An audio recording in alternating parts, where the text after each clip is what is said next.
मेरे YouTube channel Khatija Mehran reaction. It's me your host Khatija Waseem और मेरे साथ हैं मेहरान नासिर।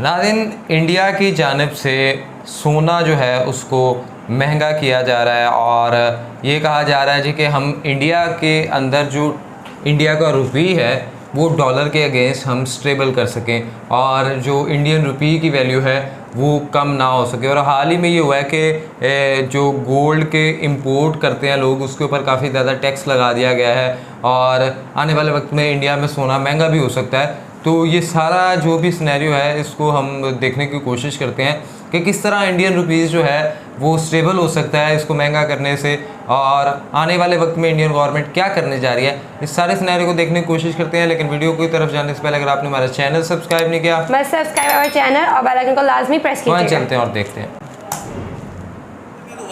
प्रशांत धवन नाउ फाइनली सरकार ने इंडियन रुपी को बचाने के लिए, इसकी वैल्यू को बचाने के लिए पहला स्टेप चल दिया है और सरकार लग रहा है कि जेन्युइनली चाहती है कि रुपी आराम से 80 रुपए पर डॉलर का जो मार्क है इसको तोड़ के ना चला जाए, कुछ रेजिस्टेंस यहाँ पर दिखाई जाए। अब यहाँ पर आप देख पाओगे रुपी रिसेंटली अपने ऑल टाइम लो 79.11 रुपीस पर डॉलर के हिसाब से पहुंच गया था। एक बार को लग रहा था कि 80 रुपए का जो लेवल है यहाँ पर ब्रीच हो जाएगा, मगर तभी अचानक से सेंट्रल गवर्नमेंट ने एक स्टेप चला। वो स्टेप ये है कि देश में सोना महंगा कर दिया गया ताकि लोग गोल्ड को इंपोर्ट कम करें। उससे अचानक से रुपी में एक बाउंस दिखा और रुपी वापस 78 की रेंज में आज के समय घूम रहा है। मगर अभी भी मैं कहूंगा कि गारंटी नहीं है कि रुपी बहुत ज्यादा नहीं गिरेगा, बट सरकार ने यहाँ पर इंटेंशन दिखा दी है कि रुपी की वैल्यू को इतनी आसानी से गिरने नहीं देंगे। तो डिस्कस करेंगे इस वीडियो में कि रुपी की वैल्यू गिरने से आपको क्या नुकसान होता है, गोल्ड का इससे क्या इंपैक्ट होगा, बहुत कुछ आपको जानने को मिलेगा। मगर आगे बढ़ने से पहले आपसे क्वेश्चन पूछूंगा। क्वेश्चन यहाँ पर ये कि हाल ही में इसरो ने लॉन्च किया है PSLV C-53 मिशन। आपको यहाँ पर ये बताना है कि इस मिशन के अंडर इसरो ने किस कंट्री की 3 सैटेलाइट्स लॉन्च करी है। जी हाँ, 3 फॉरेन सैटेलाइट्स भी यहाँ पर लॉन्च हुई है। तो आपको बताना है कि वो कौन सा देश था जिसकी सैटेलाइट्स लॉन्च करी है। Option A Nepal, option B Germany, option C Singapore या फिर option D New Zealand. Comment section में करिए उत्तर, सही आंसर आपको मिलेगा वीडियो के अंत में। ना पहली बात तो आपको समझना होगा कि ऐसा नहीं है कि सिर्फ इंडियन रुपी की वैल्यू गिर रही है। दुनिया भर में सिवाय अमेरिकन डॉलर के सारी करेंसीज आप अगर देखो तो इनकी वैल्यू लगातार गिरती जा रही है। पाकिस्तान रुपये को ही आप अगर देखो फॉर एग्जांपल तो $1 के मुकाबले ये 204 रुपए पहुंच चुका है। जी हाँ, 204। थोड़ा सा भी और इसको अगर पुश मिल गया बड़े आराम से ये 220 230 के आसपास चला जाएगा। और ये फॉल हर जगह इसलिए देखा जा रहा है क्योंकि डॉलर लगातार स्ट्रॉन्ग हो रहा है। डॉलर स्ट्रॉन्ग क्यों हो रहा है? पहली बात तो देखो, जिस स्पीड से आराम से अमेरिकन बैंक्स कम इंटरेस्ट रेट पर लोन देते थे वैसा सिस्टम अब बंद कर दिया गया है। लोन के इंटरेस्ट यूएसए में काफी हद तक बढ़ गए हैं। तो इससे क्या है कि निवेशक अमेरिकन बैंक से लोन लेकर दुनिया भर की स्टॉक मार्केट में कम डाल रहे हैं, जिसकी वजह से दुनिया भर में डॉलर की कमी महसूस की जा रही। तो डॉलर सिर्फ धीरे धीरे स्ट्रांग हो रहा है। उसके अलावा फिर ये भी देखा जा रहा है कि कई जो विदेशी निवेशक हैं जिनको हम FII कहते हैं, इनको FDI फॉरेन डायरेक्ट इन्वेस्टमेंट से कंफ्यूज मत कर लेना। FDI पक्की होती है, लंबे समय के लिए होती है, कई सालों के लिए आती है। FII आती है कि 6-7 महीने के लिए कुछ ये निवेशक आ जाते हैं। 6-7 महीने इनको लगता है कि हाँ स्टॉक मार्केट उठेगा, 10-20% उठ जाएगा, पैसा लगा देंगे, पैसा कमाएंगे, निकालेंगे, चले जाएंगे। तो रिसेंटली देखा गया है कि दुनिया भर में जो US based foreign institutional investors हैं इन्होंने बिलियंस ऑफ डॉलर्स निकाले हैं दुनिया भर की मार्केट से। और इंडिया के केस में आप समझ सकते हैं सिचुएशन और जरा खराब है, क्योंकि पहली बात तो डॉलर स्ट्रांग हो रहा है। जो विदेशी निवेशक है FII वाले ये पैसा निकाल रहे हैं इंडियन मार्केट से। और फाइनली क्रूड ऑयल की मार, कच्चा तेल लगातार $100 पर बैरल के ऊपर घूम रहा है। इसकी वजह से इंडियन रुपी लगातार गिरता जा रहा है। अब यहाँ पे आप कहोगे ऑयल की मार कैसे, हम रशिया से ऑयल परचेज कर रहे हैं। देखो, रशिया से ऐसा नहीं है कि 100% ऑयल हम परचेज कर रहे हैं। रशिया से भी मैं मानूंगा ऑयल आ रहा है, मगर इंडिया की टोटल कंजम्पशन का अभी भी एक छोटा सा वो पोर्शन है। फिर एक बात यहाँ पर ये भी आती है कि रशियन ऑयल डिस्काउंट के साथ भी आप अगर देखो तो पिछले साल जो ऑयल के रेट्स थे उससे आपको महंगा ही मिलेगा। तो इस सब की वजह से लगातार आप देख रहे हैं कि इंडियन रुपी गिरता जा रहा है और जब भी रुपये गिरेगा तो सबसे बड़ा इम्पैक्ट भारत में आपको देखने को मिलेगा महंगाई, इन्फ्लेशन। अब इन्फ्लेशन, हालांकि मैं ये कहूँगा कि बाकी कंट्रीज के कंपैरिजन में इंडिया ने अभी रिकॉर्ड तोड़ इन्फ्लेशन नहीं देखी है, मगर हम देख पा रहे हैं मार्केट में और जगह चीजें धीरे धीरे और महंगी हो रही है। इन्फ्लेशन धीरे धीरे कंट्री में महसूस की जा रही है। और अब यहाँ पर सरकार ने देखने स्टार्ट कर दिए ऑप्शंस कि हम क्या क्या कर सकते हैं जिससे रुपये की वैल्यू बची रहे ना। अगर आप पाकिस्तान का एग्जाम्पल देखें तो पाकिस्तान ने रिसेंटली क्या किया है, अपनी करेंसी की वैल्यू को थोड़ा बहुत बचाने के लिए पहली बात तो मेजर इंपोर्ट्स कट डाउन कर दिए। जो मोबाइल फोन्स, इलेक्ट्रॉनिक आइटम्स है, बहुत सी चीजें जो पाकिस्तान के लोग पहले इंपोर्ट करते थे, ये इंपोर्ट अब पाकिस्तान नहीं कर रहा। उसके अलावा आपने ये भी देखा होगा कि मिनिस्टर्स अब ये भी कह रहे हैं अपने लोगों को कि चाय भी कम पिया करो, क्योंकि चाय भी तुम लोग मिलियंस ऑफ डॉलर्स की इंपोर्ट कर लेते हो, तो वहां पर भी खर्चा बच जाएगा। तो बेसिकली अपनी लोकल करेंसी को कोशिश की जा रही है कि इंटरनेशनल मार्केट में हम ना भेजें और खुद अपने एक्सपोर्ट्स बढ़ाएं। ये सिंपल एक फॉर्मूला है अपनी करेंसी को बचाने का। तो इंडिया ने अभी रिसेंटली इस रास्ते में एक छोटा सा कदम बढ़ाया है। इंडियन गवर्नमेंट ने ये देखा है कि हम लोग कौन सी चीज है जो बहुत ज्यादा परचेज कर लेते हैं मगर उसका कुछ खास इम्पैक्ट इंडस्ट्री में होता नहीं है, ये बस लोग खरीद के बैठ जाते हैं और अपने तिजोरियों में भर लेते हैं। ये चीज है गोल्ड। इंडियंस की आदत है और ये आदत आज की नहीं है, कई हजारों साल पुरानी आदत है। हमारे पास जब भी पैसा आता है थोड़ा बहुत हम फिजिकल गोल्ड लेकर स्टोर कर लेते हैं। इस वजह से बताया जाता है कि इंडियन हाउस होल्ड में सबसे ज्यादा गोल्ड आपको मिलेगा दुनिया में। और जो रिसेंट डेटा है उसको आप अगर देखो तो साल भर में, एक फाइनेंशियल ईयर में इंडियंस $46 बिलियन का तो गोल्ड ही इंपोर्ट कर लेते हैं। सरकार ने देखा ये अमाउंट तो बहुत ज्यादा बड़ा है, इसको कम करना पड़ेगा, क्योंकि गोल्ड एक बार आ गया अंदर तो फिर वो पड़ा ही रहता है, कुछ इकोनॉमिक एक्टिविटी भी नहीं करता। और फिर एक प्रॉब्लम ये भी है कि इंडिया का जो ट्रेड डेफिसिट है कि दुनिया के साथ जब हम व्यापार करते हैं तो हम लोग अब ज्यादा खरीद रहे हैं, बेच कम रहे हैं, तो वहां पर भी जो ट्रेड डेफिसिट है नेगेटिव साइड में वो बढ़ता जा रहा है, हम खरीद ज्यादा रहे हैं। तो सरकार ने कहा गोल्ड इंपोर्ट, यहाँ पर चोट मारो।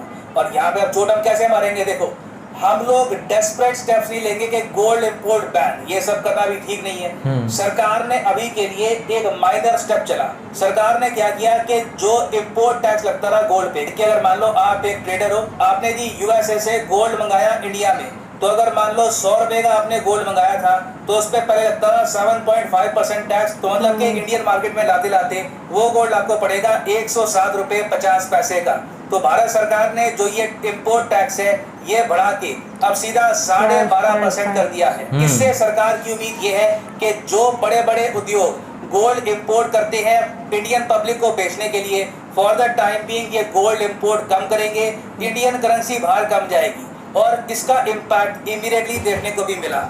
जैसे ही सरकार ने ये डिसीजन लिया, हमने देखा कि सोने के दाम 1000 से लेकर 1200 के आसपास बढ़ गए। अभी गोल्ड आप अगर देखो तो 51-52,000 रुपीज पर 10 ग्राम के हिसाब से चल रहा है। तो जैसे ही सरकार ने स्टेप लिया, गोल्ड महंगा हो गया, इमीडिएटली एक रिएक्शन हमको ये भी देखा कि रुपये हल्का सा स्ट्रॉन्ग हो गया है। और सरकार के इस स्टेप की वजह से पॉसिबिलिटी है कि रुपये बहुत ज्यादा आगे ना गिरे। अब यहाँ पर मैं ये भी ऐड कर दूं, कई जगह लिखा हुआ है कि देखो गोल्ड का जो इंपोर्ट ड्यूटी है ये पहले 10% थी, 10.75% थी, उससे बढ़ाकर 15% कर दी है। देखो मैं अगर बात करूं बेसिक इंपोर्ट टैक्स पर तो ये 7.5 से लेकर 12.5% किया है। वैसे आप बात करो ओवरऑल इंपोर्ट ड्यूटी की, जहां पर कुछ और टैक्स भी लगते थे, तो वो अब 15% कर दिया गया है। कहने का मतलब यही है कि सरकार कोशिश कर रही है कि इंडियंस अभी के लिए गोल्ड कम परचेज करें, ताकि भारत का जो CAD है करंट अकाउंट डेफिसिट, ये बहुत ज्यादा ना बढ़ जाए। और अभी मैं आपको बता दूं कि सरकार के पास बहुत सारी ऑप्शंस है।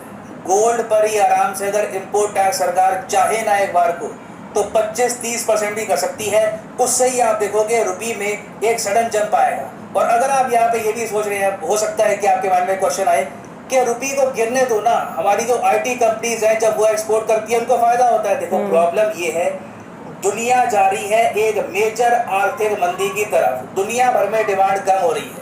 ये जो तर्क है ना कि अगर रुपये वीक होता है तो एक्सपोर्ट बढ़ेंगे, ये तब लगाया जाता है कि जब दुनिया भर में डिमांड बहुत ज़्यादा हो। तो दुनिया भर में भी हम देख रहे हैं कि डिमांड वैसी नहीं रही जैसी एक टाइम पर हुआ करती थी। तो ये टाइम है अपनी करेंसी को सपोर्ट करने का, इंश्योर करने का कि रुपये बहुत ज़्यादा ना गिर जाए। तो सरकार के पास अभी बहुत सारी ऑप्शन है और आप देखोगे in the coming few months सरकार मेजर स्टेप्स उठाएगी रुपये को बचाने के लिए, क्योंकि इस स्टेप से सरकार ने एक इंडिकेशन भी दे दी है कि सरकार बिल्कुल मॉनिटर कर रही है रुपये की वैल्यू को और बहुत ज़्यादा रुपये को हम नहीं गिरने देंगे ना। अगर हम यहाँ पर ये सोच रहे हैं कि ठीक है इंडिया के पास तो ये अल्टीमेट वेपन है, गोल्ड के इम्पोर्ट पे टैक्स बढ़ाते रहो और रुपये स्टेबल रहेगा, दिस इज इट। देखो एक यहाँ पर थोड़ा सा डाउन साइड ये आता है कि जितना आप गोल्ड पर टैक्स बढ़ाओगे, इंपोर्ट टैक्स आप जितना बढ़ाओगे उतनी स्मगलिंग बढ़ेगी, उतने जो क्रिमिनल माइंड के लोग हैं ये कोशिश करेंगे कि कहीं से भी कुछ गोल्ड इंडिया में पहुंचा दो, क्योंकि फिर क्या होगा कि इलीगल तरीके से जो गोल्ड इंडिया में आएगा ना उसकी वैल्यू बहुत ज़्यादा बढ़ जाएगी। आप खुद सोचिए, इंडिया में जो गोल्ड का बायर है वो सोचेगा सरकार के थ्रू एक प्रॉपर एक रूट के थ्रू अगर मैं गोल्ड मंगाऊं तो 70,000 का पड़ जाएगा, एग्जांपल के लिए कह रहा हूं आपको, ठीक है। ये इलीगल जो तरीके से गोल्ड आ रहा है ये 40,000 के आसपास का पड़ जाएगा। तो उस टाइम में देखो क्रिमिनल एक्टिविटीज बढ़ जाती है। तो नीड ये है कि हमारे जो पोर्ट्स हैं, जो एयरपोर्ट्स हैं, जो भी पॉइंट्स हैं जहाँ से इंडिया का एक्सेस होता है वहाँ पर हम सिक्योरिटी बढ़ाएं, क्योंकि डेफिनेटली स्मगलिंग, गोल्ड की स्मगलिंग बहुत ज़्यादा बढ़ने वाली है in the coming few months. ना वापस आते हैं अपने प्रश्न की तरफ कि रिसेंटली PSLV C-55 मिशन, ये न्यूज़ में है, इसरो ने 3 फॉरेन सैटेलाइट्स को अंतरिक्ष में पहुंचाया है। तो आपको बताना है कि ये 3 सैटेलाइट्स किस कंट्री की थी। तो सही उत्तर यहाँ पे है option C, Singapore is the right answer. यहाँ पर आप देख पाओगे ISRO successfully launches PSLV C-53 with 3 Singapore satellites on board। और फाइनली यहाँ पर क्या कहती हैं खदीजा? पहले तो मैं इंडिया का जो डिसीजन है ना इस पे बहुत ज़्यादा खुश हूँ। देखें कि अभी वो 80 को टच नहीं किया, लेकिन उनकी हुकूमत ने फ़ौरन से कदम उठा लिया। ये मैटर ही नहीं करता क्या बंद किया क्या बंद नहीं किया, लेकिन हमारे यहाँ पे 200 प्लस पे जाके इंपोर्ट्स बंद हुई थी। पहले भी कर सकते थे लेकिन पहले नहीं की, इतना गिर चुका है तो कुछ सोचा, लेकिन इन लोगों ने गिरने से पहले ही सोचना शुरू कर दिया। अब देखें, अब जैसे अगर उन्होंने एक स्टेप लिया स्मगलिंग ना हो तो ऑब्वियसली वो उसके ऊपर वैसे ही अब सिक्योरिटी टाइट कर देंगे हर चीज़ पे। और जैसे उन्होंने अगर गोल्ड का किया, टाइम टू टाइम ये देखेंगे कौन सी चीज़ है जिसकी ज़रूरत इतनी नहीं है तो वो उस पर भी बैन करना शुरू करेंगे, और ये बहुत अच्छा डिसीजन है। देखिए बात यह है कि सेक्रीफाइसेस के बगैर आप कुछ भी अचीव नहीं कर सकते। लाइफ में सेक्रीफाइसेस, चाहे वो आपके इकोनॉमी हो, चाहे वो आपकी पर्सनल लाइफ हो, जब तक आप सेक्रीफाइसेस से नहीं गुजरेंगे आप कुछ भी अचीव नहीं कर सकते। इसी तरह जिस तरह एक ये से यकीनन आप भी फिल्मों में, हम भी फिल्मों में देखते हैं कि महाराजाओं, राजाओं और इनके पास और ज़्यादातर ये जो एक बरसगीर पाको हिंद होता था और यहाँ पे सोना और लिटरली सोने के दांत और इतना, तो सोना और फिर वो महाराजाओं के और वो हार सिंगार, और ये भी सुनने में आता होता था कि इनाम में इतने तो सोने के यहाँ इतने। तो सोना का एक जो है ना, सोना एक नॉस्टैल्जिया इस बरसगीर के लिए, सब कॉन्टिनेंट के लिए ना सोना एक नॉस्टैल्जिया है। और बरसगीर पाको हिंद में तो इंडिया बड़ा है क्योंकि पाकिस्तान से, तो वहाँ पे भी अभी भी ये चीज़ें मौजूद हैं और वहाँ पे अभी भी शादियों में कुछ जगह पे ऐसे भी होता है कि सोने के तोलते हैं। तो ये सारा कुछ है। तो सोना तो उनके नज़दीक जो है वो एक चीज़ मैटर करती है, बट उस सोने के, मेरे ख्याल में उस सोने से सिर्फ और सिर्फ वो अपने खूबसूरती के लिए उस चीज़ को इस्तेमाल करते हैं, ना कि उससे कोई अपनी इकोनॉमिकल उससे कोई एक्टिविटीज़ लेते हैं। सो उन एक्टिविटीज़ को अगर वो अपनी जो एक खूबसूरती के हद तक है उसको अगर सेक्रीफाइस करते हैं तो इंडियन रुपीज़ की जो है वो वैल्यू कितनी हद तक बढ़ जाती है। तो ये एक बहुत अच्छा स्टेप है। और यकीनन औरत जो है वो सोना पहनना पसंद करती है, और इंडिया के अंदर जो जिस तरह से एक बहुत बड़े बड़े ज्वेलर्स और हर किस्म का, और मेरे ख्याल में हमने तो खुद देखते हैं मूवीज़ वगैरह में, और एक एक कंगन और सोना और को गिफ्ट देना तो सोने का, तो ये एक चीज़ बन चुकी हुई है। मेरा same in the case of Pakistan में भी सोने को बहुत ज़्यादा हाइप है, तो बहुत ज़्यादा अहमियत हासिल है हर चीज़ में, जगह में। जब ये इम्पोर्ट बंद हो जाएंगी तो उन लोगों को थोड़ा सा सेक्रीफाइस करना पड़ेगा। जब वो सेक्रीफाइस करेंगे या गोल्ड महंगा हो जाता है, सेक्रीफाइस करेंगे, नहीं उतना सोना की कंजप्शन होगी, तो ऑब्वियसली बात है कि सोने की वजह से जो है आपका डॉलर की वजह आपका जो पैसा है वो बढ़ेगा। और ये बाकी बिल्कुल ठीक है यार कि जो सोना है वो तो सिर्फ एक हद तक आपकी अलमारी, आपकी सेफ के अंदर तक रह जाता है और वो वहीं का वहीं पड़ा जाता है, ना उसको जंग लगना है, उसे कुछ लगना, बस वो पड़ा सालों साल वैसे का वैसे पड़ा रहेगा। तो ये एक बड़ा अच्छा स्टेप था। और फिर दूसरी चीज़ एक और ये कि उनके ये जो स्टेप्स हैं कि अपनी इकोनॉमी को स्ट्रॉन्ग करने के, इवन दो कि मेरे ख्याल में $42 बिलियन जो है ये एक अच्छी खासी अमाउंट तो है, लेकिन इंडिया जिसकी ट्रिलियन में इकॉनमी है शायद उसे इतना इफेक्ट नहीं करती। लेकिन फिर भी अगर वो $42 बिलियन, ये सिर्फ गोल्ड की हद तक चीज़ें हैं, और भी बहुत सी चीज़ें हैं, तो अगर वो इन सबको थोड़ा थोड़ा इनके ऊपर लेवरेज जो है वो कम करते जाएं और इनके ऊपर थोड़ी सी टैक्सेशन की जो शरह है उसको बढ़ाते जाएंगे, तो ऑब्वियसली बात है कि इंडियन रुपये की वैल्यू जो है वो डॉलर के मुकाबले में बढ़ते चले जाएंगे। ये स्टेप इसलिए अच्छा है क्योंकि उन्होंने किसी चीज़ को प्रॉपर्ली बैन नहीं किया, टैक्सेस बढ़ा दिए। पाकिस्तान में तो कितनी चीज़ों पे इंपोर्ट्स प्रॉपर्ली बैन हो गई है, मतलब आप खरीद ही नहीं सकते हो। पाकिस्तान का हाल भी तो उनसे कई गुना बदतर है। वही तो उन्होंने इससे तो पहले ही सीख लिया। इंडिया पाकिस्तान से बहुत सबक ले रहा है, जिस तरह पाकिस्तान गिर रहा है ना, इंडिया ने इस चीज़ से बहुत सबक लिया और पहले इन्होंने अपने डिसीजन से वो कितने अच्छे शुरू किए थे। ऑब्वियसली बात है, ये एक बहुत अच्छा इनिशिएटिव है, बहुत अच्छा एक फैसला इंडियन गवर्नमेंट की जानिब से। आप इस फैसले को किस तरह देखते हैं, नीचे दिए गए कमेंट बॉक्स के अंदर लास्ट में बताइए। साथ ही साथ हमारी वीडियो को लाइक करें, शेयर करें और चैनल को भी सब्सक्राइब और चैनल को सब्सक्राइब करें, बेल आइकन को प्रेस करें। इंस्टाग्राम आईडी मेंशन में फॉलो करें, सजेशंस दें। तब तक के लिए अपने मेज़बानों को दें जाता है, दुआ में याद रखें। अल्लाह ने के बाद।